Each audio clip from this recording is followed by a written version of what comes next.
Hello dear my student, welcome to my YouTube channel में आपका स्वागत है। मेरा प्लेटफॉर्म का नाम है लक्ष्य कोचिंग सेंटर में आपका स्वागत है से दिल से। आज क्लास 10th का चैप्टर नंबर 1 प्रकाश का अपवर्तन एवं परावर्तन। साइंस के अंदर फिजिक्स का पहला चैप्टर का नाम है प्रकाश का अपवर्तन एवं परावर्तन। इसका आपको हम गहन अध्ययन कराएंगे।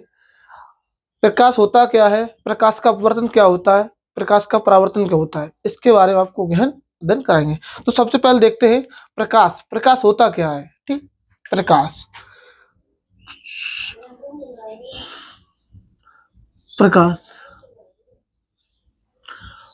तो इसे इंग्लिश में कहते हैं लाइट।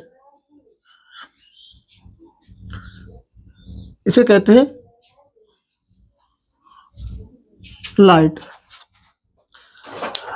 प्रकाश क्या है? प्रकाश एक प्रकार की ऊर्जा है जो वस्तुओं को दिखाने के लिए हमारी आंखों को संवेदित करती है, जिससे हमें वस्तुएं दिखाई देती हैं। तो सबसे पहले क्या है? प्रकाश प्रकाश एक प्रकार की ऊर्जा है जो वस्तुओं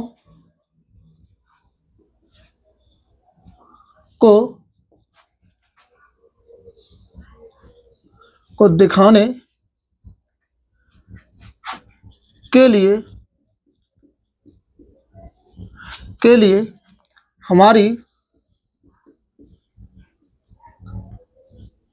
आंखों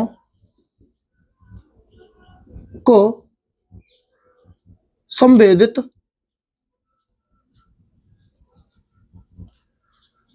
करती है। संवेदित करती है। यह एक प्रकार की विद्युत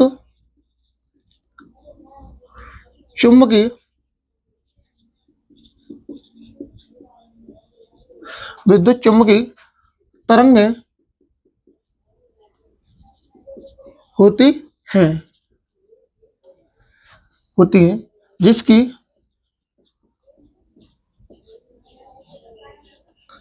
तरंगदैर्घ्य तरंग 3900 एंगस्ट्रॉम से 7800 एंगस्ट्रॉम तक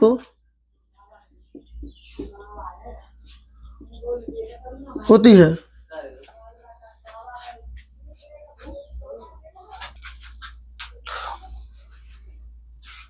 इसकी तरंगदैर्घ्य 3900 एंगस्ट्रॉम से 7800 एंगस्ट्रॉम तक होती है जिसकी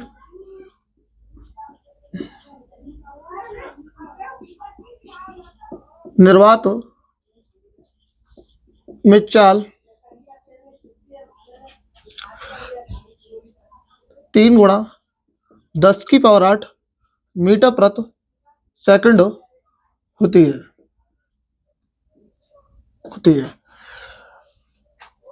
है ये बात हो गई यहाँ तक कंप्लीट। ये प्रकाश के बारे में हमारा हो चुका कंप्लीट। तो प्रकाश एक प्रकार की ऊर्जा है जो वस्तुओं को दिखाने के लिए हमारी आंखों को संवेदित करती है। यह एक प्रकार की विद्युत चुम्बकीय तरंगें होती हैं जिसकी तरंगदैर्घ्य 3900 एंगस्ट्रॉम से 7800 एंगस्ट्रॉम तक होती है, जिसकी निर्वात में चाल 3 गुणा 10⁸ मीटर प्रति सेकंड होती है। प्रकाश कहलाता है प्रकाश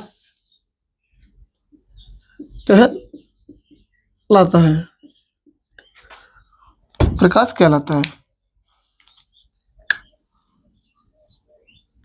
C बराबर 3 गुणा 10⁸ मीटर पर सेकंड।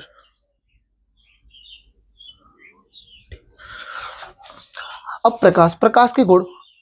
हेडिंग हमारी है प्रकाश के गुण।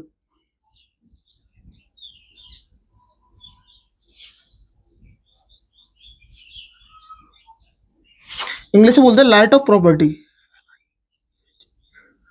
Light of properties.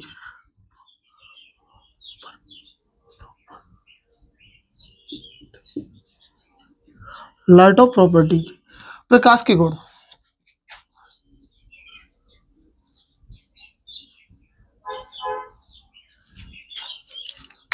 यह निम्न गुण होते हैं।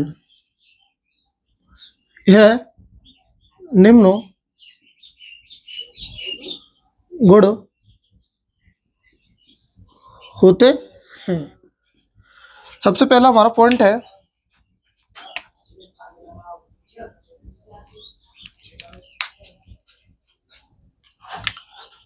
प्रकाश सदैव सीधी रेखा में चलता है। प्रकाश सदैव सीधी रेखा में चलता है। जैसे कोई छिद्र वगैरह है और प्रकाश गुजर रहा है तो बिल्कुल सीधी रेखा में गुजरता है, ऐसा तो नहीं है वो टेढ़ा मेढ़ा होकर रहा है, बिल्कुल सीधी रेखा में चलता है। तो प्यारे, ये पहला पॉइंट हुआ। दूसरा पॉइंट हमारा क्या होगा?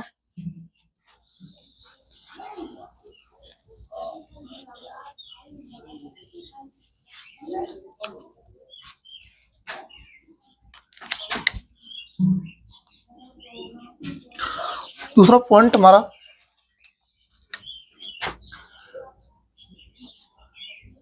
यह सदैव दोहरी प्रकृति का होता है।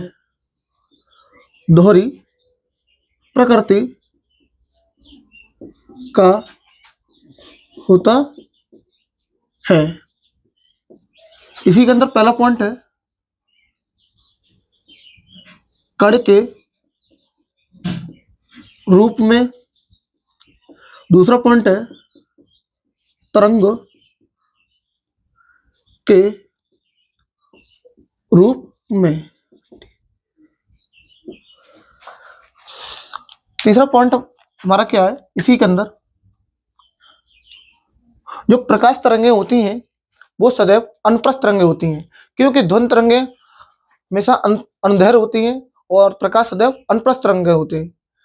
जो क्योंकि हमारे फोको नाम के साइंटिस्ट थे और न्यूटन थे, उन्होंने प्रकाश की तरंगों को हमेशा अनुप्रस्थ तरंग बताया कणिका के आधार पर। तो बोल सकते हैं यह एक प्रकार की अनुप्रस्थ तरंगें होती हैं। तरंगें होती हैं। तीसरा पॉइंट हो चुका। चौथा पॉइंट हमारा है प्रकाश। जब प्रकाश है तो प्रकाश में घटना भी होती है।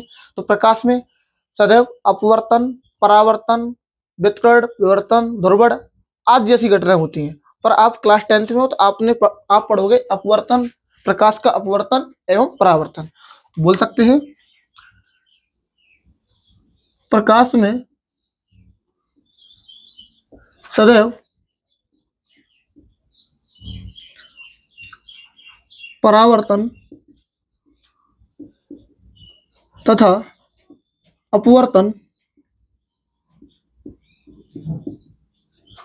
अपवर्तन आदि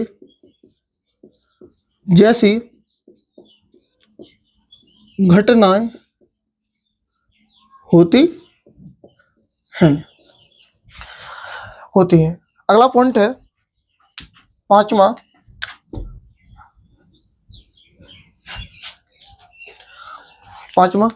जो प्रकाश है वो किससे मिलकर बना होता है? तो यार ना, प्रकाश सदैव फोटोनों से मिलकर बना होता है। फोटोन है प्रकाश है उसके पैकेटों के रूप में चलता है। फोटोनों से मिलकर बना होता है या प्रकाश सदैव पैकेटों से के रूप में चलता है। तो प्रकाश सदैव फोटोनों से मिलकर बना होता है। प्रकाश सदैव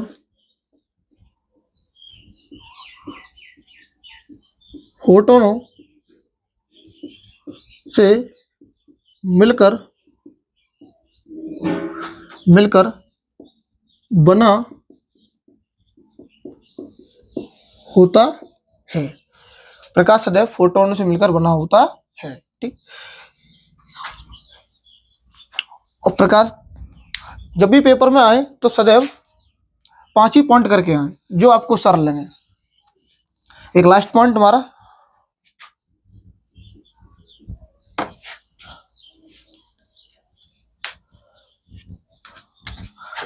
प्रकाश के एक माध्यम से दूसरे माध्यम में गुजरने पर आवृत्ति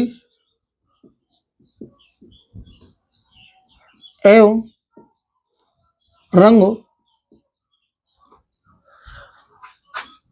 नहीं बदलता है, अर्थात परिवर्तित नहीं होता है। तो अब आगे चलते हैं प्रकाश का परावर्तन।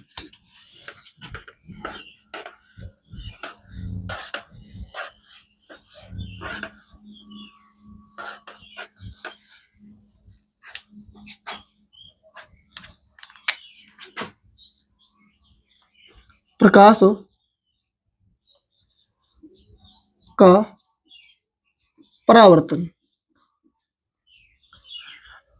इंग्लिश में बोलते हैं reflection of light. Reflection of light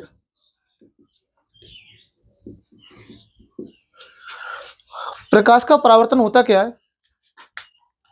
जब प्रकाश किसी पॉलीदार पृष्ठ या चिकनी सतह पर गिरता है या टकराता है तो टकराने के पश्चात उसी माध्यम में वापस लौट जाता है। इस घटना को प्रकाश का परावर्तन कहते हैं। जैसे कोई प्रकाश किरण है और दर्पण पर पड़ने के बाद सपोज कोई प्रकाश किरण दर्पण 45 डिग्री के एंगल पर गिरने के बाद 45 डिग्री पर रिफ्लेक्ट हो जाती है, परावर्तित हो जाती है। यह घटना ही हमारी प्रकाश का परावर्तन कहलाती है। कह सकते हैं जब प्रकाश किसी पॉलीदार पृष्ठ पर गिरता है तो उसका अधिकांश भाग उसी माध्यम वापस लौट जाता है। इस घटना को प्रकाश का परावर्तन कहते हैं। क्योंकि अधिकांश क्यों है? जब प्रकाश आता है तो टकराने में जो एनर्जी ऑब्जर्व होती है वो ऊर्जा के रूप में नष्ट हो जाता है, अर्थात व्यय हो जाता है। शेष भाग परावर्तित हो जाता है। तो आगे लिखना सभी लोग। जब प्रकाश किसी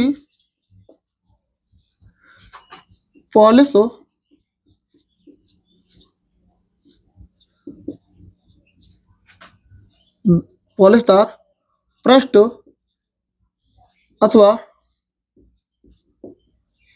चिकने तल पर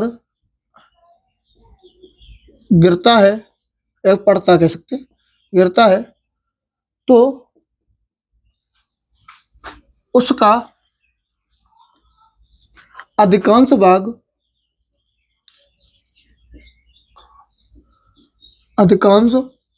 भाग उसी माध्यम में वापस लौट जाता है या कैसे लौट आता है, लौट जाता है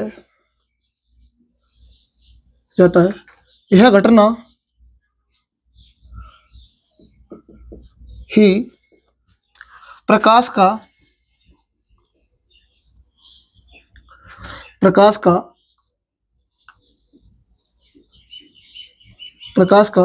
परावर्तन कहलाती है।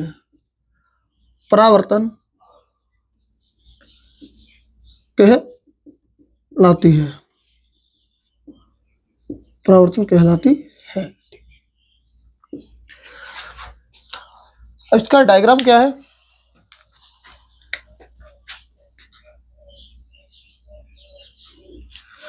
ये हमारा कोई पॉलीदार पृष्ठ है या कोई चिकना तल है। तो जब प्रकाश किसी पॉलीदार पृष्ठ अथवा चिकने तल पर गिरता है तो उसका अधिकांश भाग उसी माध्यम में वापस लौट जाता है। घटना प्रकाश का परावर्तन कहलाती है। ठीक, कहलाती है। ठीक, तो इसका डायग्राम क्या है?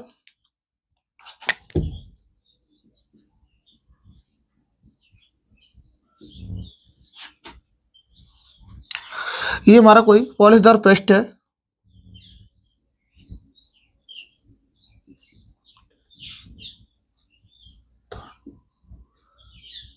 पृष्ठ, ठीक, पॉलीदार पृष्ठ। इस प्रकार कोई प्रकाश की किरण आ रही है और टकराने के बाद उसी माध्यम वापस लौट जा रही है।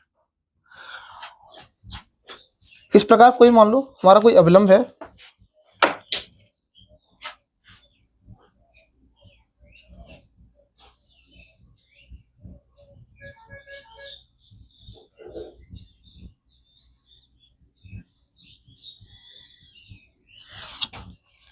अविलंब है। ठीक, ये बात हुई हम कंप्लीट। इसका नाम देंगे आपतित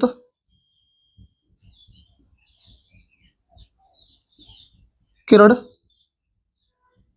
इसका नाम देंगे परावर्तित किरण। परावर्तित किरण।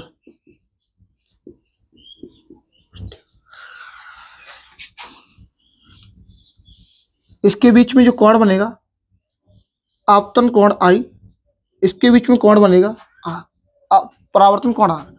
ये हमारा अभिलंब है। अभिलंब, कोई भी प्रकाश किरण अवलंब से लंबवत गिरती है तो लंबवत ही ऊपर जाती है। मतलब ये दोनों किरण आपस में समांतर होती है, मतलब संपातीय होती हैं, जिनके बीच एंगल बनता है सदैव 0 डिग्री। यहाँ पर एंगल आई का अर्थ है यहाँ पे आपतन कोण, आपतन कोण। और यहाँ पर एंगल आर का अर्थ है हमारा परावर्तन कोण, परावर्तन कोण। इसे इंग्लिश में बोलते हैं इंसिडेंट रे, इसे बोलते हैं रिफ्लेक्टेड रे, इसे normal, angle of incident, angle of reflected, ये बोलते हैं। ठीक, तो प्रकाश का परावर्तन हो गया। ये बात हुई यहाँ तक कंप्लीट। अब आगे चलते हैं हम प्रकाश के परावर्तन के नियम। प्रकाश के परावर्तन के नियम।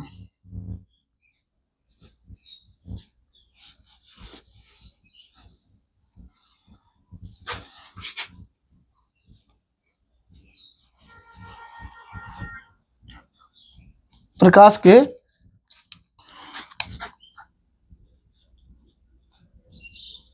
परावर्तन के नियम इंग्लिश में बोलते हैं law of reflection of light, reflection of light.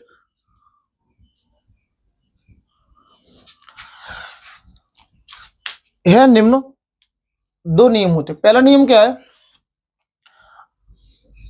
आपतित किरण, परावर्तित किरण, और ये तीनों किरणें जहां इकट्ठी होती है यार, उस पॉइंट को बोलते हैं आपतन बिंदु। आपतन बिंदु, आपतन बिंदु। तो हमारा क्या है? आपतित किरण, परावर्तित किरण तथा अविलंब तीनों एक ही तल में होते हैं, तीनों एक ही सतह में होते हैं, या तीनों एक ही रेखा में होते हैं। ठीक, दूसरा पॉइंट क्या है? आपतन कोण आई और परावर्तन कोण आर सदैव आपस में बराबर होता है। मतलब जितने एंगल से कोई प्रकाश किरण आएगी उतने ही एंगल से वह प्रकाश किरण रिफ्लेक्ट होगी।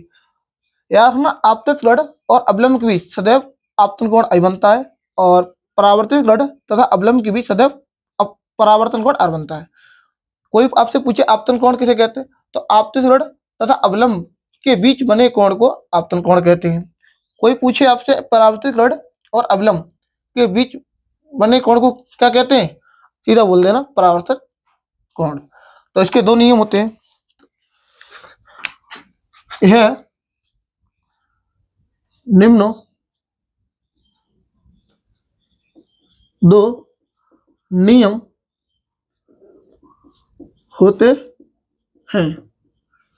पहला पॉइंट हमारा क्या है,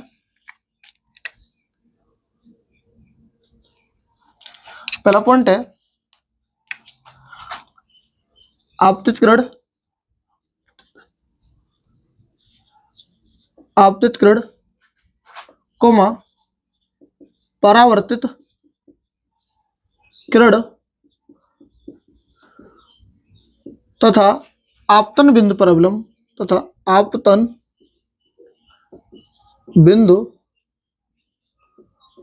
पर अविलंब अविलंब सदैव एक ही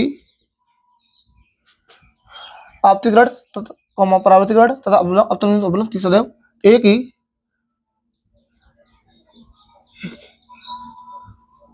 तल में होते हैं।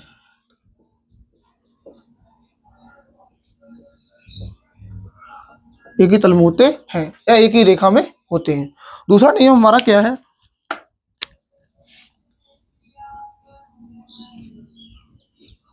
दूसरा नियम है एंगल आई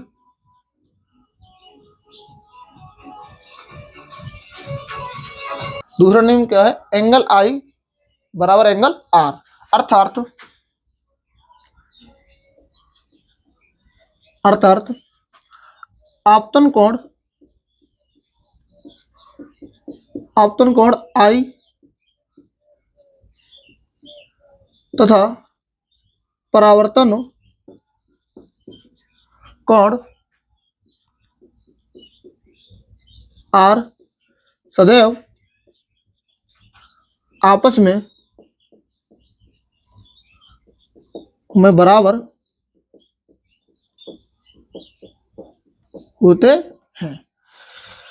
तो प्रकाश के परावर्तन के नियम हो गए हमारे कंप्लीट। ठीक, अब सबसे पहले इसी के अंदर आती है बात कि आपतित ऋण किसे कहते हैं, परावर्तित ऋण किसे कहते हैं, अवलंब किसे कहते हैं। किसी परावर्तक पृष्ठ या किसी पॉलीदार पृष्ठ या किसी चिकनी तल, किसी परावर्तक पृष्ठ की ओर आने वाली प्रकाश किरणों को, किसी परावर्तक पृष्ठ की ओर आने वाली प्रकाश किरणों को आपतित ऋण कहते हैं। परावर्तित ऋण किसे कहते हैं, किसी परावर्तक पृष्ठ, मतलब परावर्तक पृष्ठ कहते हैं, कोई शीशा है, शीशा की जिस तरफ चेहरा देखते हैं उसे बोलते हैं परावर्तक पृष्ठ, जिसकी तरफ पॉलिश होती है वो पॉलिशदार पृष्ठ बोलते हैं। ठीक, तो कह सकते हैं परावर्तक पृष्ठ से टकराकर लौटकर माध्यम, उसी माध्यम में जाने वाली प्रकाश किरणों को परावर्तित ऋण कहते हैं, और जो प्रकाश लंबवत डाली जाती है वो अवलंब कहलाती ऋण। ये बात हुई हमारी यहाँ तक कंप्लीट। अब आगे चलते हैं प्रकाश के अपवर्तन के नियम का नियम। ठीक,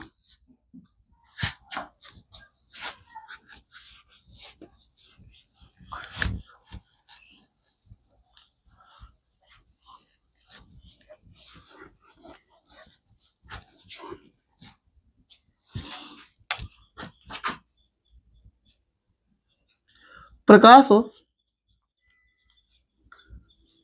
का अपवर्तन, अपवर्तन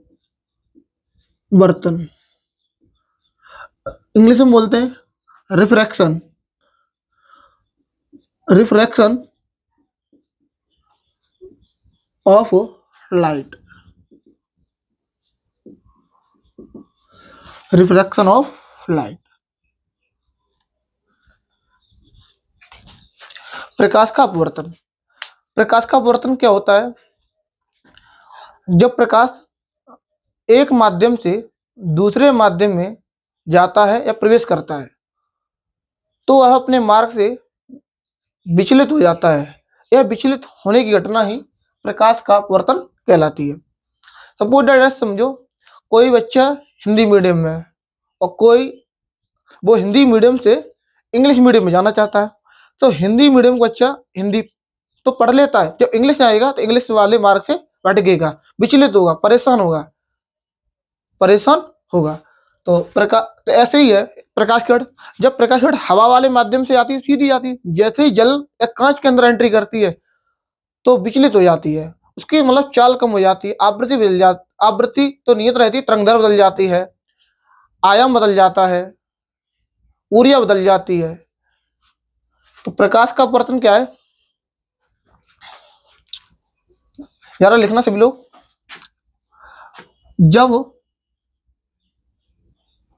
प्रकाश एक माध्यम से दूसरे माध्यम जब प्रकाश एक माध्यम से दूसरे माध्यम में जाता है या प्रवेश करता है, जाता है, तो वह अपने मार्ग से तो वह अपने मार्ग से विचलित जब प्रकाश एक माध्यम से दूसरे माध्यम में जाता है तो वह अपने मार्ग से विचलित हो जाता है जाता है यह घटना यह विचलित होने घटना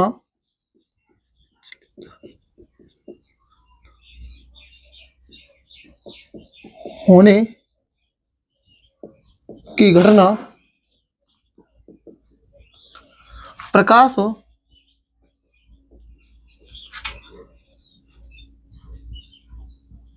का अपवर्तन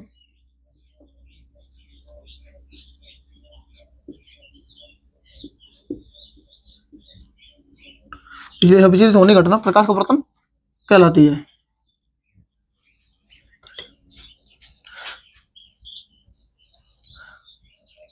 कहलाता है। ठीक, आगे क्या है, इस प्रकार हमने देखा, एक हमारा कोई कांच का बॉक्स है,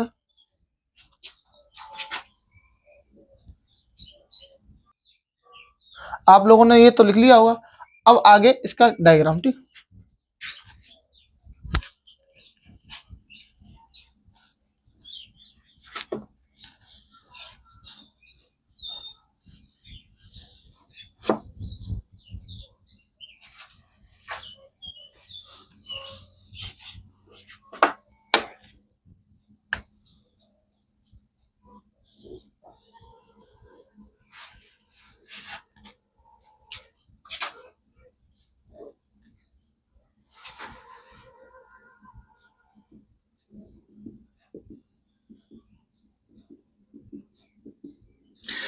ये माध्यम हमारा है सघन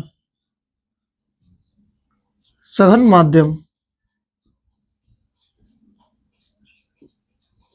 माध्यम लो कांच, जिसका अपवर्तनांक है n2। ये माध्यम हमारा है विरल,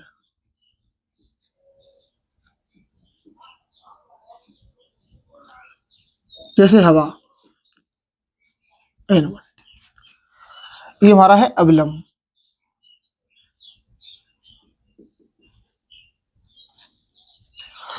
अब वो कोई प्रकाश किरण इस प्रकार आई, आने वाली प्रकाश किरण को क्या बोलते हैं, आपतित किरण या आपतित प्रकाश।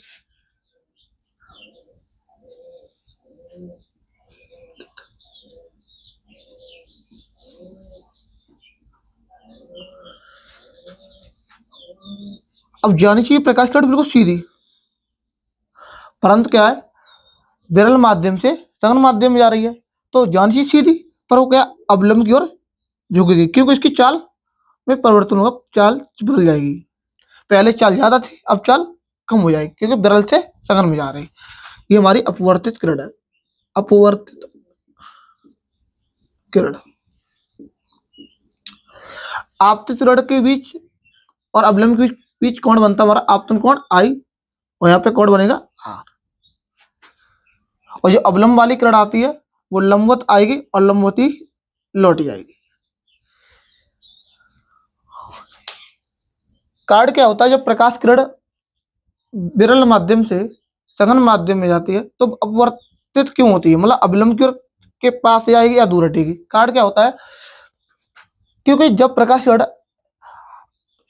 किरण हवा वाले माध्यम से गुजरेगी तो जो हवा के कण होते हैं वो दूर दूर होते हैं, तो उसे आने में कोई प्रॉब्लम नहीं होती। जैसे ही कांच के अंदर एंट्री करेगी तो उसके अणु पास पास होते हैं, तो जो प्रकाश की किरण की चाल, जो प्रकाश किरण है उसकी चाल कैसी हो जाएगी, कम हो जाएगी।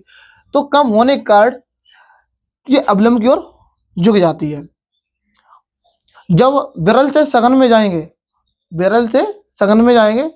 तो प्रकाश की चाल कम हो जाती है। जब सघन से विरल में जाएंगे तो प्रकाश की चाल बढ़ जाती है।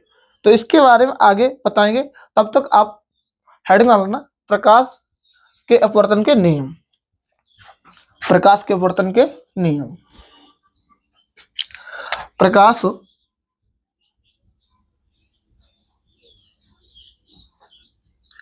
के अपवर्तन के नियम इंग्लिश में बोलते हैं लॉ ऑफ रिफ्रैक्शन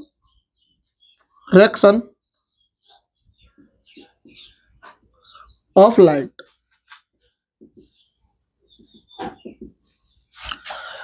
यह निम्न दो नियम होते हैं। यह निम्न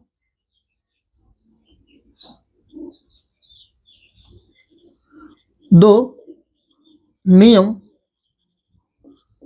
होते हैं। पहला नियम क्या है हमारा,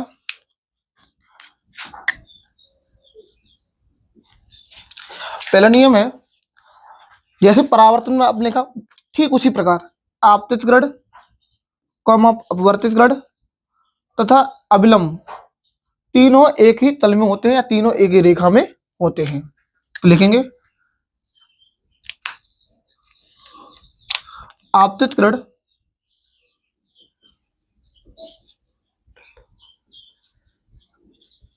किरण कॉमा अपवर्तित किरण तथा अविलंब तीनों एक ही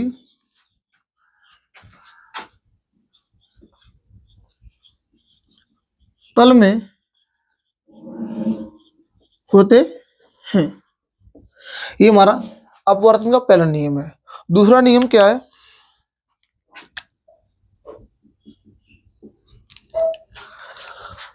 दूसरा नियम है प्रकाश की न्यूनतम या निश्चित तरंगदैर्घ्य के प्रकाश के लिए क्या होता है, आपतन कोण आई, अपवर्तन कोण आर, आपतन कोण आई की ज्या और अपवर्तन कोण आर की ज्या का अनुपात नियतांक होता है। पहले क्या था, वहां आर का अर्थ था परावर्तन में परावर्तन कोण, पर यहाँ अपवर्तन घटना हो रही है तो यहाँ पे क्या होगा, अपवर्तन कोण।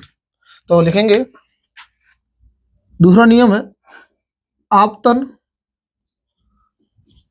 कोण आई की ज्या मतलब साइन तथा अपवर्तन कोण आर की ज्या साइन का अनुपात नियतांक होता है। बोल सकते हैं आपतन कोण आई की ज्या साइन तथा अपवर्तन कोण आर की ज्या साइन का अनुपात नियतांक होता है साइन आई बटे साइन आर बराबर नियतांक। नियतांक। बोल सकते हैं दूसरे माध्यम के सापेक्ष पहले माध्यम का अपवर्तनांक, ऐसे भी कह सकते हैं दूसरे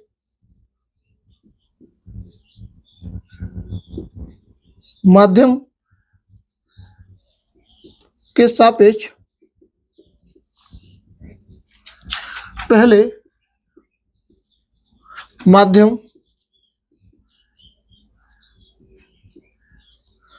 का अपवर्तनांक।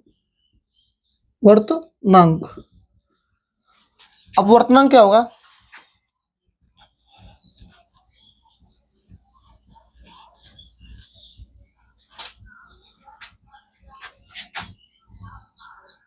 दूसरे माध्यम सापेक्ष 2n1, दूसरे माध्यम के सापेक्ष पहले माध्यम का अपवर्तनांक 2n1 बराबर दूसरे माध्यम के सापेक्ष पहले माध्यम का अपवर्तनांक sin i बटे sin, दूसरे माध्यम के सापेक्ष पहले माध्यम का अपवर्तनांक बराबर sin i बटे sin r। या अथवा दूसरी भाषा में ऐसे ही बोल सकते हैं कि n बराबर sin i बटे sin r। तैयार होना। अतः इसे स्नेल का नियम भी कहते हैं। तो आज के लिए प्यारे स्टूडेंट इतना ही, बाकी कल मिलते हैं नेक्स्ट वीडियो में। तो हमारे चैनल को सब्सक्राइब करें, लाइक करें।